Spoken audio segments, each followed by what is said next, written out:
Hello, good morning, नमस्कार। आप देख रहे हैं टाइम्स नाउ। मैं हूं आपके साथ शिवा मल्होत्रा कोहली। धनतेरस की आप सबको शुभकामनाएं। शुरुआत करेंगे बुलेटिन के साथ।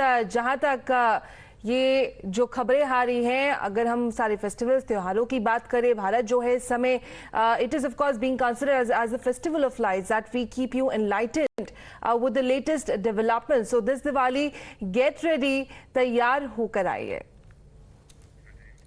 Now, within 10 minutes of convening on Friday, the Ethics Committee of the Lok Sabha looking into the cash for query allegations against TMC MP Mahua Moitra adopted its draft report. As per the report, Mahua has been indicted for unethical conduct and contempt of the House for sharing for Lok Sabha login credentials when the unauthorized personnel. Now, the panel called this a serious misdemeanor and recommended the expulsion of TMC MP from the House over the cash for query charge against her. The report was adopted with a 6-4 vote. Now, voting in favor were Vinod Kumar Sonkar, Sumedhanand Saraswati, Aparajita Sarangi and Rajdeep Roy, all of the BJP. Hemant Godse of the Shiv Sena and even Congress MP Praneeth Kaur. Voting against were the 4 opposition MPs, Danish Ali and another one was P.R. Natarajan and Giridhari Yadav. Now, all of them have also submitted dissent notes. In the dissent notes, the opposition MPs asked why there was no discussion on the report before it was adopted. They also alleged double standards on part of the ethics panel, which has not acted against BJP MP Ramesh Biduri for a case against him pending before the panel, but has acted against Mahua with alacrity. Now, there was also anger at the report being made public before it adopted by the ethics panel, and questions were also raised about why Darshan Hiranandani wasn't called before the panel. Replying to all the charges, here is what the panel chief said. देखिए, आज का agenda ही था कि report को adopt करना, ठीक।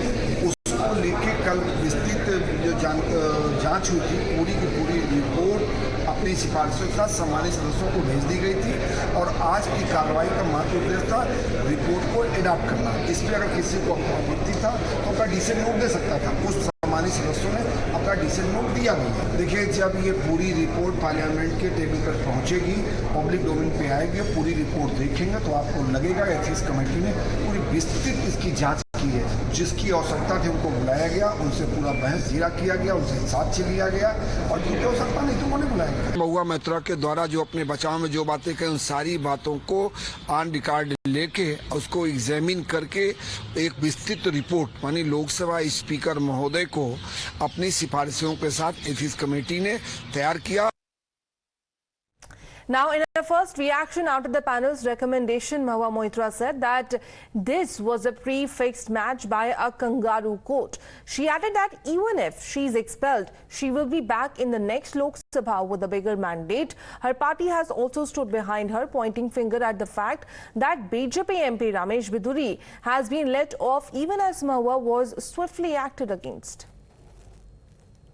The last session of the parliament in Lok Sabha, Ramesh Biduri, a BJP MP, spoke derogatory against opposition MP Danish Ali and along religious lines, which was demeaning to the parliament and it was unparliamentary totally.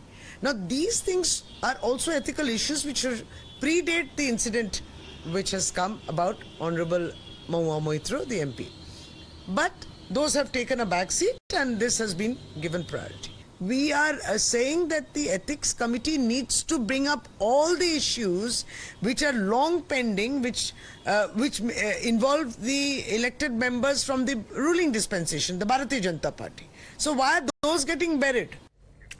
Now, the BJP has said that the focus should be on misdemeanor and the threat to national security. Everything else is incidental. They even quote specific instances where the committee has found that not only did Mahua Moitra break the rules, but also found prima facie that charge of quid pro quo are correct. The question now is, was this fair process or a kangaroo court? Login जो इनका हुआ है, जो भी media में आया, पहले आप ही ने ब्रेक किया था 49 बार, शायद 47 बार हुआ हो, लेकिन आपको आश्चर्य लगेगा कि ये लॉगिन कैसे हुए। एक ही आदमी पार्लियामेंट में एनआईसी से लॉगिन कर रहा है, उसी दिन सेम डे बेंगलोर से लॉगिन हो रहा है, उसी सेम डे दुबई से लॉगिन हो रहा है। आप कल्पना कर सकते हैं कि एक ही मेंबर पोर्टल का लॉगिन एक ही दिन में दिल्ली से हो रहा है, बेंगलोर से हो रहा है, दुबई से हो रहा है। ये जो 61 क्वेश्चन जो पूछे गए हैं, इसमें आपको आश्चर्य होगा कि मैक्सिमम क्वेश्चन 61 में से मैक्सिमम क्वेश्चन या तो बेंगलोर से पूछे गए या नहीं तो वो दुबई से पूछे गए। और जो लोगों को लगता है कि ये ओटीपी आ गया, पासवर्ड आ गया, तो उसमें हम खुद ही मेंबर हैं। अब आप देखिए कि डाटा प्रोटेक्शन बिल है, डाटा प्रोटेक्शन बिल में कई एक पेपर ऐसे दिए मंत्रालय ने जो ये कहे गए कि ये इसका पार्ट नहीं होना चाहिए, कॉन्फिडेंशियल पेपर हमने दिया। जम्मू कश्मीर डिलिमिटेशन का जो है कई एक ऐसे बिल हैं जो 2 दिन पहले अपने को पता चल गया। कई एक हम लोग जब रिलीजियस सेंटीमेंट के कानून बनाते हैं, यूएपीए बनाते हैं, उसमें कई एक पेपर उसके साथ सिनॉप्सिस के साथ जब जाता है तो वो मेंबर पोर्टल पर 2 दिन पहले मौजूद हो जाता है। उसी तरह से फाइनेंस के कई एक ऐसे बिल हैं जो 2 दिन पहले पता चल जाते हैं। अब सबों को स्टॉक एक्सचेंज पता है, सबों को सेबी पता है, सभी को मार्केट मैनिपुलेशन पता है। यदि हमको पता है कि यह कानून इस तरह से आने वाला है या भारत सरकार यह कानून ऐसा सोच रही है, यहां तो 1 घंटे पहले की बात छोड़ दीजिए, आप जैसे चैनल चलाती हैं, यदि ब्रेकिंग न्यूज मैं 2 मिनट पहले आपको बता दूं कि यह होने वाला है, तो क्या आपकी टीआरपी नहीं बढ़ जाएगी? क्या सारे चैनल इस तरह से बात नहीं करते हैं? उसी तरह से मार्केट मैनिपुलेटर हैं, वो उस तरह से बात नहीं करेंगे। तो एक बिजनेस राइवल जब आप उसको दे दोगे, वो बिजनेस में है और सभी चीजों में उसका बिजनेस है। दर्शन हीरानंदानी का, जैसे मैंने आपको कहा कि एक गैम्बलिंग वाला है जो ऑनलाइन डिजिटल गैम्बलिंग कराता है, उसके साथ भी रिलेशन है। यदि इस तरह के लोगों को आप सारी जानकारी दे दोगे तो क्या हमारा स्टॉक एक्सचेंज क्रैश नहीं होगा? क्या नेशनल सिक्योरिटी खत्म नहीं होगी? आपने ऐसे आदमी को अपना दे दिया मेंबर पोर्टल का पूरा ओटीपी, पासवर्ड सब कुछ हैंडल करने के लिए, जो है तो इंडियन नागरिक लेकिन वो यूएई का परमानेंट रेसिडेंट है।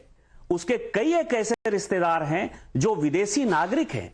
आपने अपने छोटे पैसे के लिए, छोटी प्रतिष्ठा के लिए माननीय प्रधानमंत्री जी को किसी तरह से जो है एक क्वेश्चन मार्क के दायरे में लाने के लिए आपने पूरे नेशनल सिक्योरिटी को, देश की प्रतिष्ठा को दांव पर लगा दिया और एक ऐसे आदमी को दे दिया जिसका केवल और केवल बिजनेस इंटरेस्ट। इनका केवल एक किक था और इनको किसी के ऊपर एलिगेशन लगाना था। इनका टारगेट केवल भारत को बदनाम करना था, भारत को तोड़ना था।